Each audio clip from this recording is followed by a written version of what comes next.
As কুকিংয়ে তোমাদের সবাইকে স্বাগত। আজ তোমাদেরকে বানিয়ে দেখাবো এক ধরনের শাকের রেসিপি। তার জন্য ভিডিওটা সম্পূর্ণ দেখার অনুরোধ রইল।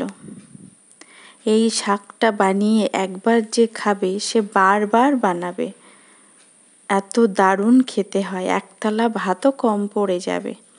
তার জন্য আমি নিলাম 7-8টা মতন কচুর ফুল, ভিতরটা ফেলে দিয়ে ওপরটা কেটে নিয়েছি ছোট ছোট করে। আর পুঁই শাক নিলাম, পাতা আর অল্প কচি ডাঁটা নিয়ে একটা লবণ দিয়ে জলে সিদ্ধ করতে দিলাম, মানে ভাপ হয়ে গেলে একটা ঝুড়িতে জলটা ঝরিয়ে দিলাম। এই দিকে কড়াইতে সর্ষের তেল চাপিয়ে তাতে দিলাম লবণ হলুদ মাখানো চিংড়ি মাছগুলো ভেজে তুলে নিলাম। এবার সেই তেলে দেব একটা শুকনো লঙ্কা ফোড়ন, আর দেব 10-12 কোয়া রসুন আর 7-8টা কাঁচা লঙ্কা একসঙ্গে একটু দানা রেখে পেস্ট বানিয়ে নিয়েছি, সেটা দিয়ে দিলাম।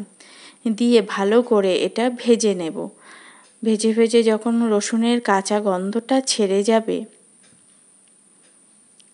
তখন সেই ভাপিয়ে নেওয়া জল ঝরানো শাকটা দিয়ে দেব। এই ভাপিয়ে জলটা ঝরালে আর গলা ধরবে না, ওই জন্য লবণ জলে ভাপিয়ে জলটা ঝেড়ে নিতে হবে। তারপরে সবগুলো দিয়ে দিলাম তেলের উপরে, দিয়ে পরিমাণ মতো দিলাম লবণ আর হলুদ।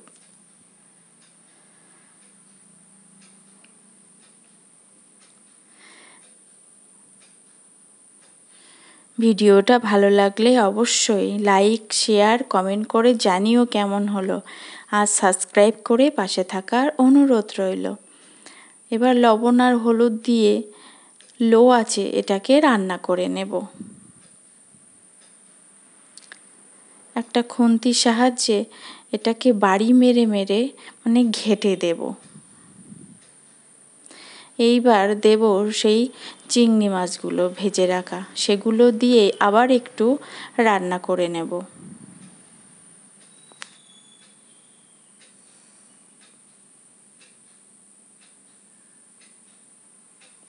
এবার অল্প পরিমাণে একটু চিনি দেব, টেস্টটাকে ব্যালেন্স করার জন্য।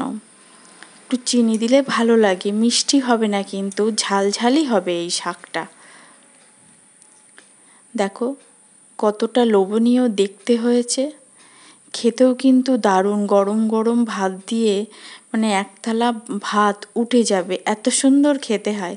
তোমরা বাড়িতে একবার বানিয়ে আমাকে কমেন্ট করে জানিও। পুঁই শাক তো অনেকে অনেকভাবে রান্না করে খাও, কুমড়ো দিয়ে, অনেক কিছু দিয়ে, কিন্তু এইভাবে কচুর ফুল দিয়ে একবার বানিয়ে দেখো তো।